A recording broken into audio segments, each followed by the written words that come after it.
My name is Paul Connolly, and in this programme I'm investigating the dark world of boiler rooms, the sale of worthless investments that could see people lose their entire life savings. You've got to trust me here. And that with full and violence. Most victims are in their 60s, and according to recent research, they lose on average £32,000 each. That adds up to £75 million each and every year. It's a secretive world, and one in which boiler rooms and those that run them are constantly on the move to avoid being caught. This is the story of how I went deep into the world of boiler rooms to confront one of these fraudsters face to face. Essentially, what you're gifted at is stealing from people. It is.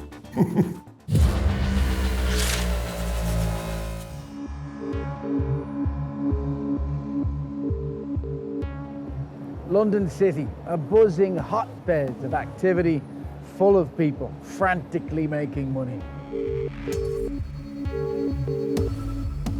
Now, there is nothing wrong with that, but behind some of these office building walls, there are scammers just waiting to get their hands on your hard-earned cash.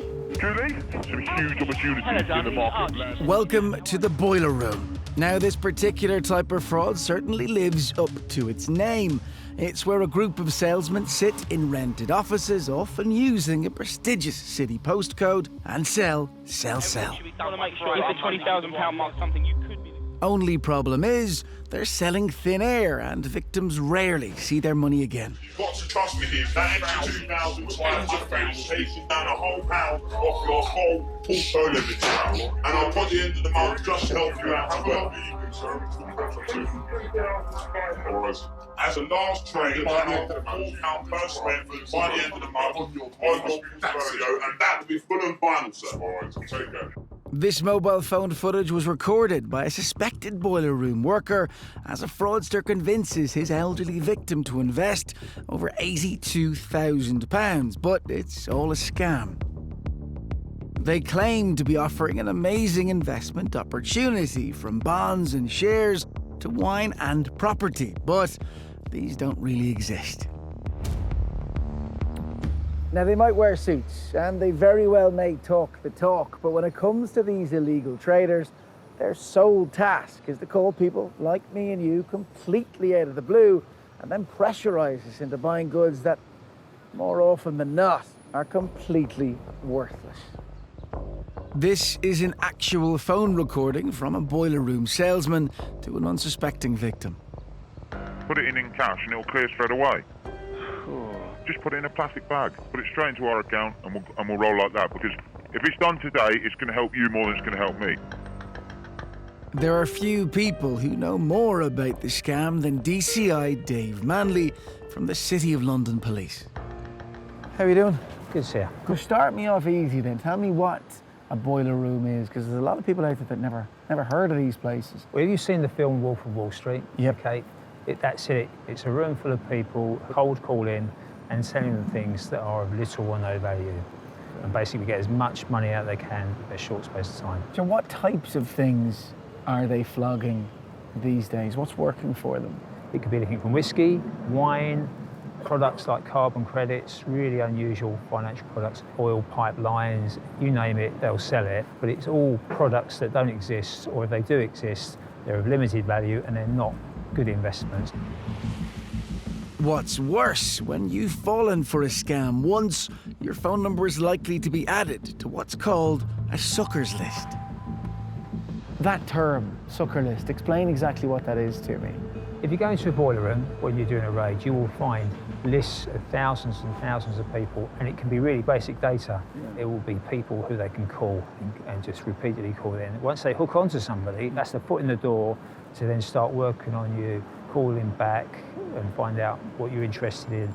And once they establish that relationship, then they will take your money. And then when you lost all your money, then you'll get a phone call from a recovery room, which is, I'm now going to help you get your money back. But in order to do that, you need to sign a contract with me and pay me $5,000. So it's a fraud within a fraud? Yeah, it follows the fraud recovery room. So everything around it is bad. I mean, that's incredible. They'll defraud you, rip you off of potentially tens, maybe hundreds of thousands, and then call pretending that they're going to get that sorted out for you like they're the authorities. Yeah. Really? Yeah, they will do. These are the most brazen of fraudsters who stop at nothing to get all your money under the pretense of selling you a life-changing investment which will make you rich.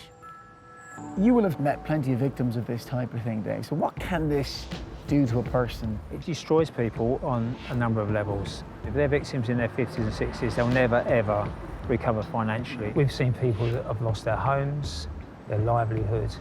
Suicide, people who commit suicide, they just can't cope with the loss, they can't cope with the responsibility, which gives you an idea of how devious fraudsters are. It's clear they leave a trail of destruction behind for the thousands of people who get stung every year. I want to confront them and find out exactly what goes on in the mind of a fraudster swindling people for a living. Okay, he's the real deal, he's legit. Coming up, the fraudster nailed in one of the biggest boiler room police raids in recent history. Stay where you are, please. Stay where you are. For the large majority of victims, it was an unbelievable shock that actually completely and utterly devastated their lives. Like Julie, who invested everything she had in a boiler room scheme.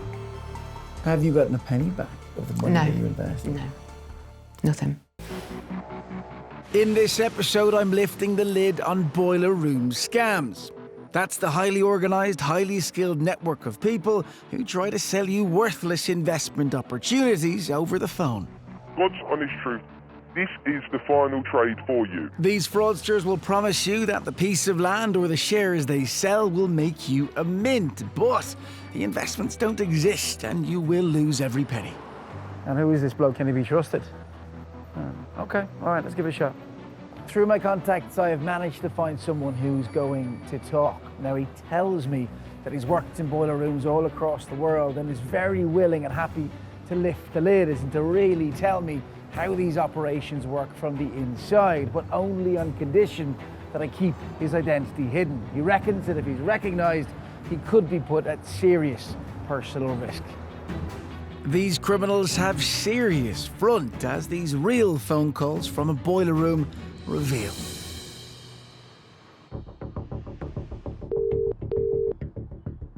Yes. Hello, darling. It's Archie, Synergy Land. How are you? It's who? Well, you should remember me. You got 40,000 invested with the company. Detective Inspector Marcus McInerney from the City of London Police works around the clock to shut these operations down. In the City of London Police, we investigate a lot of boiler room fraud. It's very prevalent and it takes place all the time. Marcus and his team led the investigation into one of the biggest boiler room scams the capital has ever seen. It started when a maintenance engineer was fixing a fault at a rented office and overheard a boiler room in action. They listened to some phone calls from the company and they could hear what they thought was a boiler room fraud taking place, where they could basically listen to calls and elderly victims being offered and bullied and cajoled into making large investments. Marcus and his team began the enormous task of sifting through the evidence. There was about 30,000 phone calls to listen to, which is thousands of hours of footage. I've got 4,000 in one account and there's 7,000 in another, which takes 5 days to clear anyways. Yeah, but what I'm saying is you could take it out in cash. I don't know, I didn't tell my wife what I was doing. Well, don't tell them whatever her name is. You can tell her the good news when it happens. Some of the phone calls that we listened to were particularly nasty in terms of very threatening behaviour by the salespeople. When police moved in to make arrests, they discovered the boiler room had already moved on, leaving a trail of victims. Have you ever actually looked into land acquisition as an investment before, or was it the first you've been hearing of it? No, it's first I've heard of it. It became apparent very quickly that there was a large number of victims, over 200, a large number of suspects. They offered people to buy land as an investment and that land would shoot up in value and they would get many, many more times their investment back. They provided the investors and victims with very well-presented brochures. They would reference news articles. Basically, they would sell it to anyone they could for as much as they possibly could. Alfie, hello. Hi, my darling, how are you? The first tactic of the fraudsters calling victims was to establish a rapport and make them feel like they were friends. At the end of the day, it's not for me to tell you what to do. I just consider myself your friend. I'm just trying to help you. I know. We are going to go far, my friend. We are going to go far. Some victims were so lonely that some of them would really look forward to these phone calls. What are you up to? Oh, I was just playing a bit of jazz, that's all. Oh, lovely. I'd love for you to come and see me work one day. I will come and see you. And what about these Christmas presents I've got all here? In between investments would just be chatting to the fraudster about deeply personal things, never knowing that the person they were speaking to was only interested in their money. You've definitely tugged on my heartstrings with everything that's happened to you. You know, you've served your country. I don't think about it anyway. Of course, you know, we'll keep in touch. You know, I feel like I can just have a chat to you about anything, pretty much. After pretending to be a friend, the scammers would then put on more and more pressure. Doing it, I'm sorry, he is not doing any more money with you. It's in fucking tears, man. I just can't put up with it. Very unprofessional sales tactics. To often people who sounded very vulnerable, elderly and infirm, they were being bullied and deceived into making very, very large purchases on the back of false promises. Right, well, look, I'll leave it to you, but you need to get in touch with me when she's not around. I'm not doing it. End on. Don't take this the wrong way and don't mean this in any way meaningful, but I think you're very, very silly. You're just blackmailing me into getting more money. All I want is to see something out of my... I would seriously consider what you're saying. If somebody ended up investing all their savings and then saying they had no more money, the salesperson would strongly suggest to them that they should remortgage their home. You have to do 15 grand. All you need to do is say, look, I want to get a £25,000 loan out. So obviously don't tell them it's for a land investment. But please, don't let us down with it. I won't let you down. Just do what you need to do. There was no doubt that this was a highly sophisticated scam, but no one knew who was behind it. Then, in the paperwork left at the rented offices, Marcus and his team struck gold. It revealed the kingpins, James Byrne Jr. and his father, James Byrne Sr. They were arrested at their home, and finally the trail to the boiler room itself was uncovered. They searched the property and they found documents which identified a new location for where the actual boiler room was taking place. They even had a CCTV link set up in the home address so that they could watch the boiler room in operation. Finally, police had found the actual working boiler room. Investment scams were being sold as they watched. This time, it was the salesmen who were sitting ducks. All right, everyone here? Come on, let's do it.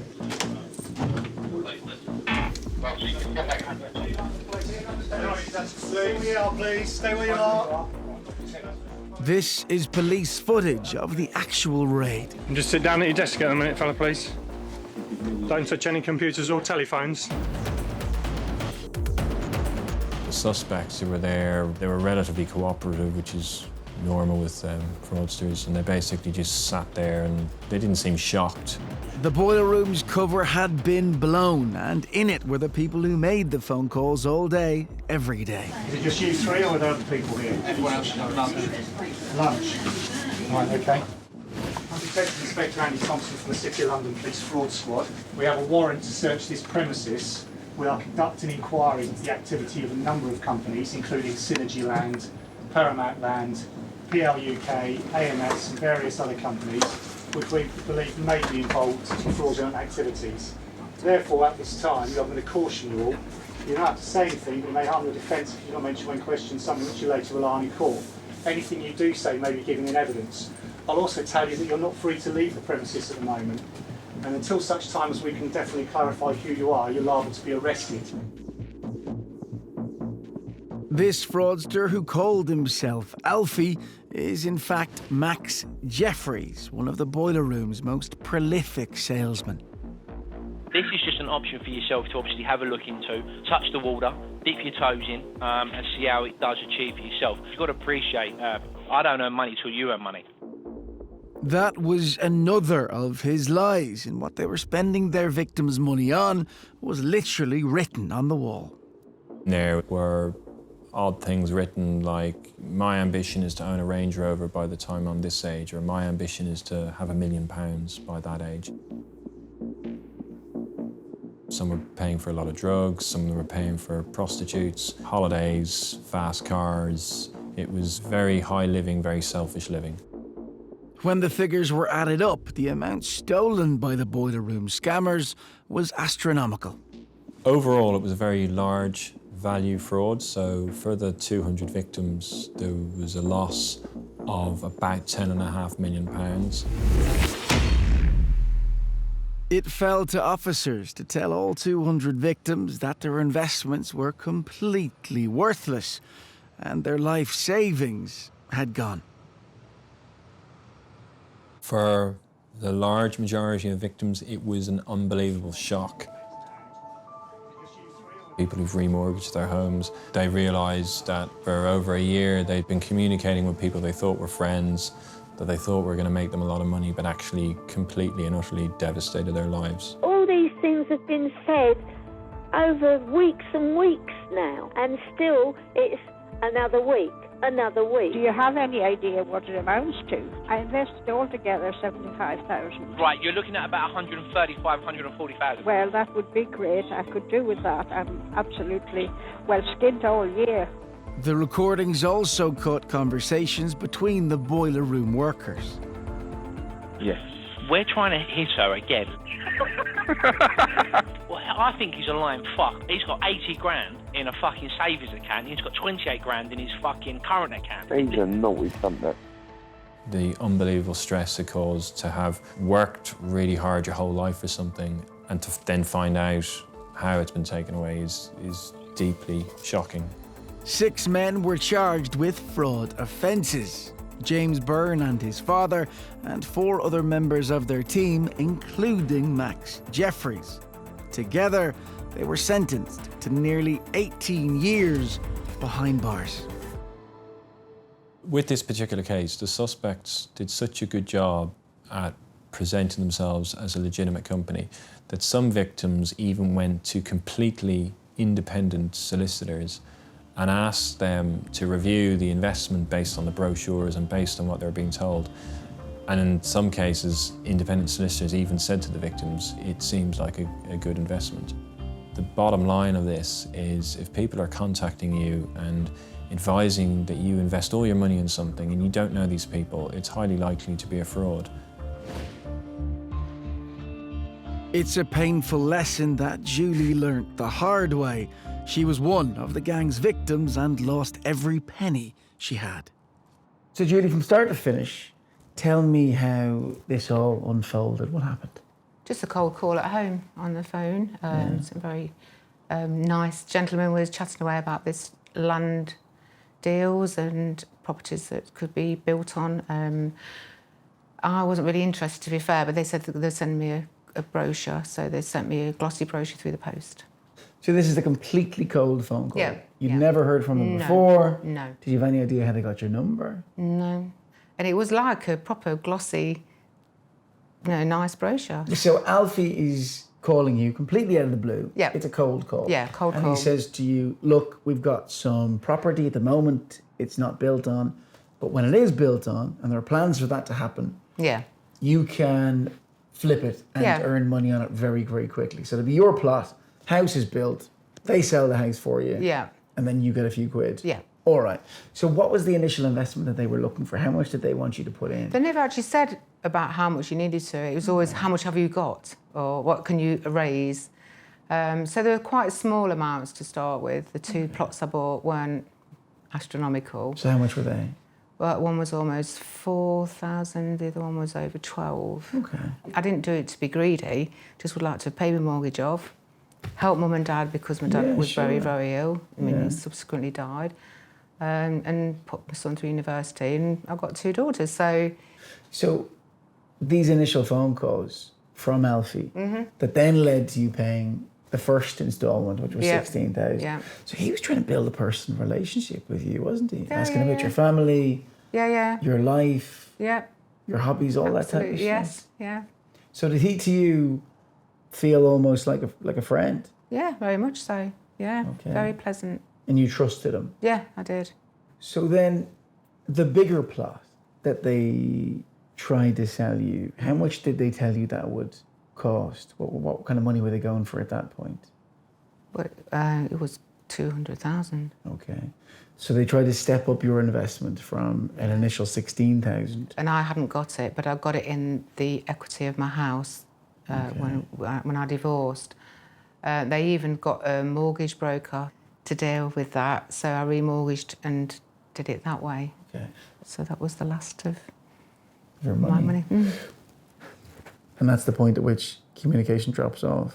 And that's when I thought I need to inform the police. I think that there's something going on here. Okay. So when you realised then that this was 100% definitely a scam, and you had invested everything that you had in it. I just felt sick. Have you gotten a penny back of the money that you invested? No, nothing. So £216,000 gone, vanished. Yep. Okay. It wasn't just a get rich quick scheme. You know, it was for meaningful purposes, like, you know, my dad, bless him, and my son and my kids, but... All right. Yeah,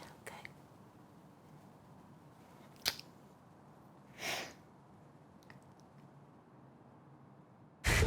Coming up, the £500,000 personal injury fraud. He was claiming that he couldn't work. He had significant pain in his lower back. It caused chronic pain syndrome. And I get to confront a boiler room fraudster. How do you personally feel about the people that you rip off? Get a life, move on. Stop bleating about it.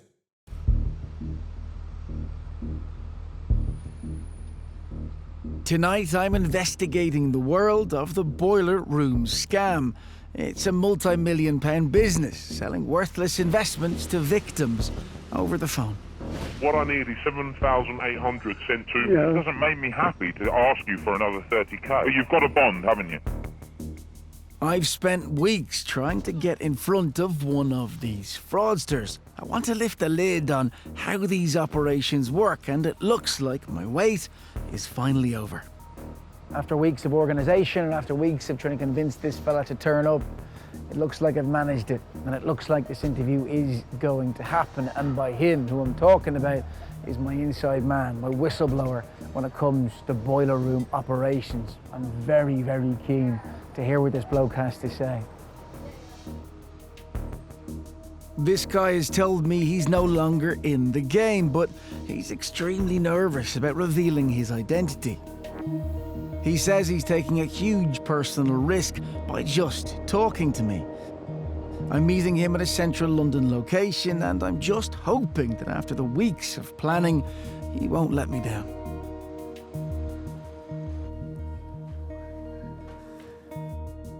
I'm looking forward to talking to him, looking forward to find out his story, but I always come into these things with like an equal mix of sort of, you know, curiosity and anger, if I'm honest, you know, and a bit of disgust, if I'm very honest, because I know I'm not going to like what this fella tells me.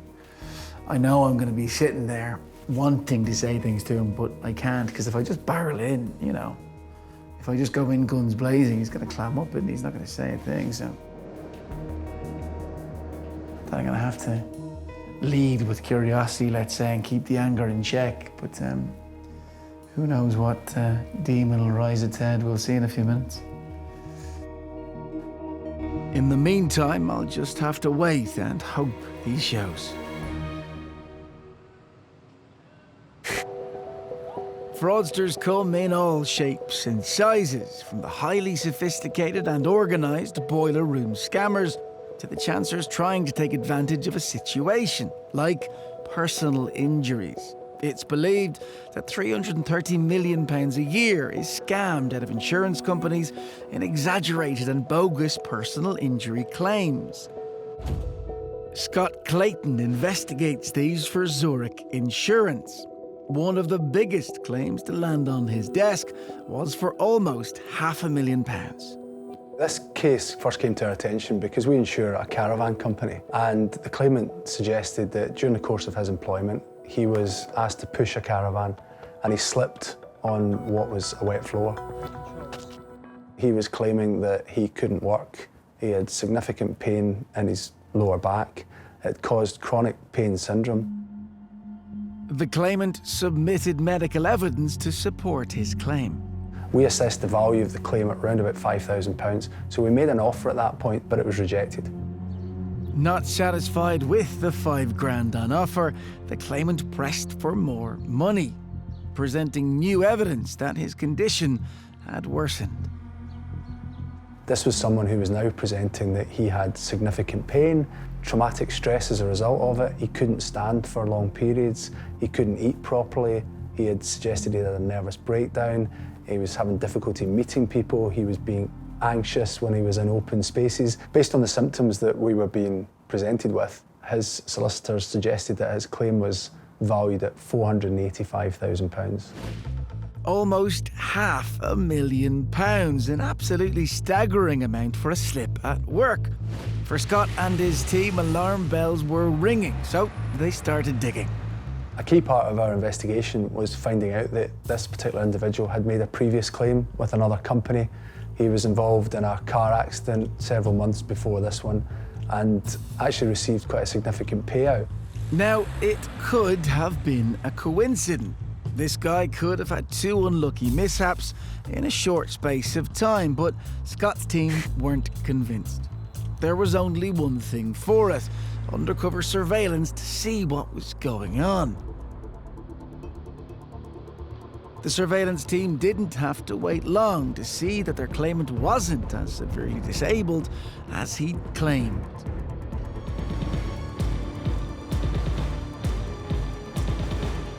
In fact, he seemed to be in rude health, even managing some serious manual labour. The surveillance had him well and truly busted.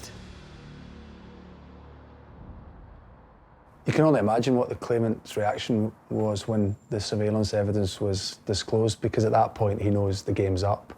So he was trying to obtain what in effect was a lottery-style payout, and he's going to end up with nothing. They tried to backtrack, to go back and say, can we have the 5,000? But at that point, we weren't prepared to pay anything. Not only that, his greed left him having to pay legal costs for both himself and Zurich too. The total legal costs were over £80,000, and that's how much he would have had to pay because of his fraud. So it just serves as a lesson. If you're going to lie, the chances are you're going to be caught. For the past 4 weeks, I've been on the hunt for a boiler room scammer. Someone who cold calls and convinces you to invest your life savings in anything from stocks and shares to property. You've got to trust me here. That extra 2,000 times your face taking down a whole pound off your whole portfolio this year. Only the investment doesn't exist and they disappear with your money. Finally, my wait is over. I'm told this bloke recently got out of the game after years working in boiler rooms around the world, but he still insisted on anonymity for this meeting. Tell me then in your own words exactly what a boiler room is. Well, it's a tele-sales operation, but with a little bit of a difference because it's not a legit one. It's cold calling people and selling them a product or a service that doesn't exist. You would say that you're from a brokerage and you've got the right to sell whatever company it is. It's a scam, that's what it is. How many of these types of operations have you worked in your time? Well, I've worked in quite a few, 10 or 11 now. I was in Jakarta, I was in Kuala Lumpur, in Cambodia, in Europe, in Marbella. I didn't stay very long in a particular one. The risk of being caught multiplies the longer you're in one place. So the shorter you're doing that, the better your chances of walking away from it without any problems. When you were initially recruited, did they tell you that it was a boiler room, that it was crooked? Well, no, they did. I mean, they didn't put it in so many words, what they said. They didn't use the words boiler room. They just said it was a telesales operation and that we'd be hard selling shares to people, and left it up to me to work out the rest. And when it fully dawned on you, how did you feel? Well, I just carried on doing it. I needed the money, like everybody else did. Greed. There's no other way of putting it. It's the lifestyle to some extent, for sure. Travelling around the world, staying in places that you probably wouldn't otherwise have seen, and living very, very well. And the living very, very well bit means that you've got to rip off a lot of people to get the money to do it. So it's greed, yeah. For an individual like you then, potentially, what type of money can you earn in that time? You probably earn 10 to 15% of what you're taking in. In 6 months, you'd clear somewhere between $30,000 and $50,000. But then again, in a country like Indonesia, Jakarta, where it's very, very cheap to live, you can live like a prince on that kind of money, you know. There's a lot of partying goes on after, and that's one of the reasons that a lot of people do it. You know, people love to talk through deals. They love to talk you through how they closed, 200 grand with somebody. People would say, these guys are just stupid at the end of the day. How do you personally feel about the people that you rip off? Some people are players. They're used to tumbles on the stock market. Then you've got the other end of it where somebody has said, okay, yeah, well, we did this and we trusted this guy and he's ripped me off and blah, blah, blah, blah, blah. Get a life, move on. Stop bleating about it. These people have been given the chance to do their due diligence. If you had, you'd find out that it was a pack of cards. If they haven't done it, or they didn't particularly bother or whatever, then to be honest, from my point of view, I would rather have the money than they did. You were greedy and you got burned. How is it that you would hard sell and pressure someone? The most pressure that you could ever put on somebody is to let them put it on themselves. So the first thing you would do is you would establish a rapport with somebody. You become their pal on the phone, just like talking to somebody in a pub. You're a broker, you're an expat, you're a Brit, oh yeah, I miss the pub and this and that. And I'm looking for new clients, so you want to expand the portfolio. Just sort of give you a call, may not be up your street, there's a stock that's just coming up. We've heard the rumour, it's going around the mill, you probably heard it yourself, they're about to be taken over. And then take it away. What does that mean? Right. What do you say? Yeah, well, you put the seed in the guy's mind, you dangle the carrot in front of him, 35% profit, and then you've moved on to just another topic. By the way, how Spurs doing these days or something like that. Then the greed factor gets in, and that puts more pressure than you could ever exert yourself. People are so greedy, so anxious to get into this that they don't do the due diligence, they don't check out the company. So it's an interesting concept, isn't it? That it's greed that motivates you to rip these people off. But how you do it is by manipulating them into listening to their own greed. Yeah, exactly. Exactly that. Yeah. It is an incredibly powerful emotion. People will do the most incredible things because greed blinds them to the truth. The way you're talking, it's very clear there's an art to this, and you're slightly proud of the fact that you're good at it. Is that how I come across? Okay. Yeah, there is an art to it. Not everybody can do it. How does it feel when they say, yes, I'll do it? Here are my details. How does that feel? Like scoring a goal. It is the rush. That's what a lot of people are into this game for. And I suppose, yeah, it does. It makes you feel good. It makes everybody feel good about you. And, a lot of people will come and pat you on the back, well done, yeah, really big you up, And it's nice when that happens, because it's sort of, honour amongst thieves. There is certainly a brotherhood feeling to doing this. We're all in this together, everybody's breaking the law together. Can you remember a time you took money from someone knowing that they probably couldn't afford to give it to you? I would be lying if I said that I've never done that. Is there one instance in your career that did keep you up at night? One that really did bother you? No, not one. Really? Not one, no. How do you do that? If there was, then you would just quit there and then you wouldn't do it anymore. Coming up, I get even deeper into the mind of this boiler room scammer to find out how he can justify what he does. Based on what you just told me, you're a criminal, plain and simple. I've never really tried to put it into that kind of perspective. If I started to really think about it, I couldn't do it. As a last trade, I offer £4 per square foot by the end of the month on your portfolio, and that will be full and final, sir. I've set up a meeting with a man who's carried out investment frauds in boiler rooms the world over. He's been brazen enough to tell me how he's made a living out of ripping off innocent people with worthless investments. You probably earn 10 to 15% of what you're taking in. You can live like a prince on that kind of money, isn't it? But what I really want to know is how he can live with himself.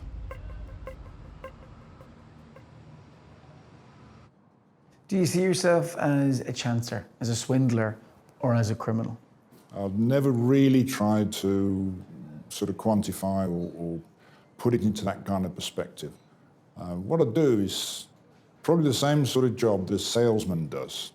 Somebody who would sell you a product that probably wasn't really much use, except there isn't a product, we just take your money. So that's dressing it up. Essentially what you're gifted at is stealing from people. It is. So it's going to sound, and it sounds strange to me hearing that, you're proud of being able to steal their money. How do you think that sounds to the normal person watching this? Probably pretty terrible, I should think. People have a perception of swindlers in the same way as blackmailers and you know, burglars and thieves. What we do is very closely targeted, very carefully targeted, and it's done in such a way as really the collateral damage is fairly small. That's not justifying it, I'm just saying that that is how it's done. Do you think maybe that's part of your coping mechanism? Yeah, it is. Because based on what you just told me, you're a criminal, plain and simple. I have to sort of work within this bubble that you create, that I create. Otherwise, I couldn't do it. So you are out of this specific game at the moment. You've moved on to something else. Yeah. Why did you get out of boiler room operations? Because it just got too hard to do. It got too hard. People are more savvy. The media is now actively looking at boiler rooms and warning people, and it's just getting harder and harder to do, to make money at it. Looking back on it, I probably don't want to look back on it. I put that shell around myself. It's over, it's gone, it's done. Just walk away from it. It's finished with.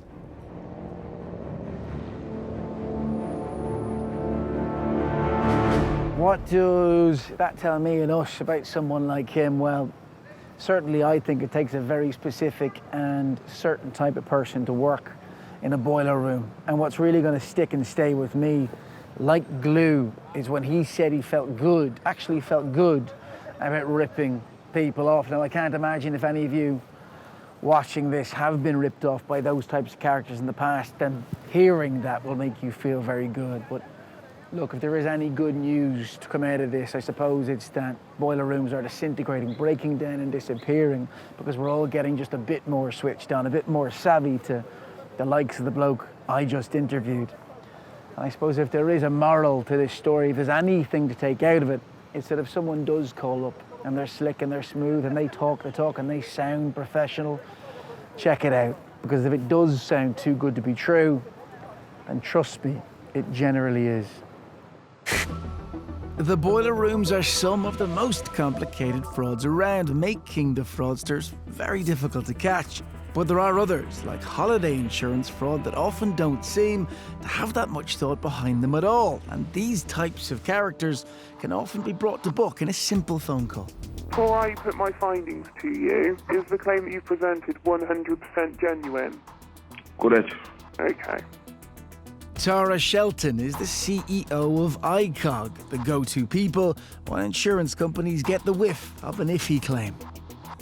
Essentially, the investigative techniques that we use are very unique. They come from my background as a psychologist and a hostage negotiator, as well as a senior police officer. As a company, I think we're probably people's worst nightmare for those that want to commit insurance fraud.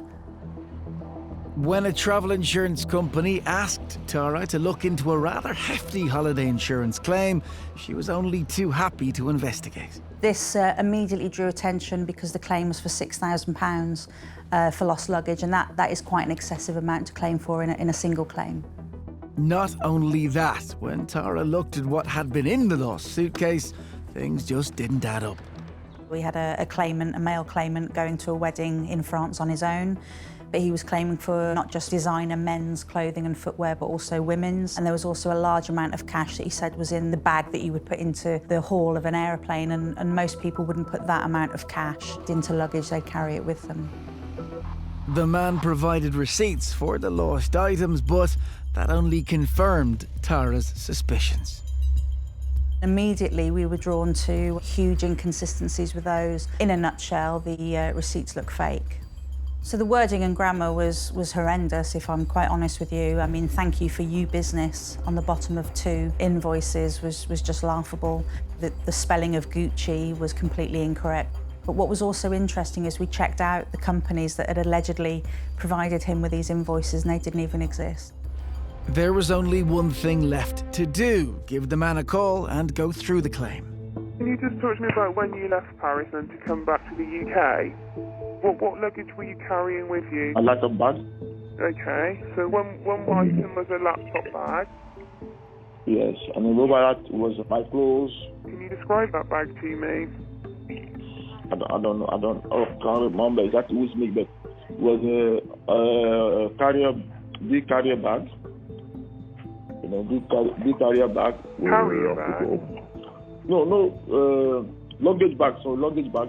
So very first impressions were he wasn't believable. He had no credibility. He didn't have any detail to offer, which you would naturally expect from someone carrying out the trip that he had. And he couldn't even describe the items he was claiming for, which was just unbelievable.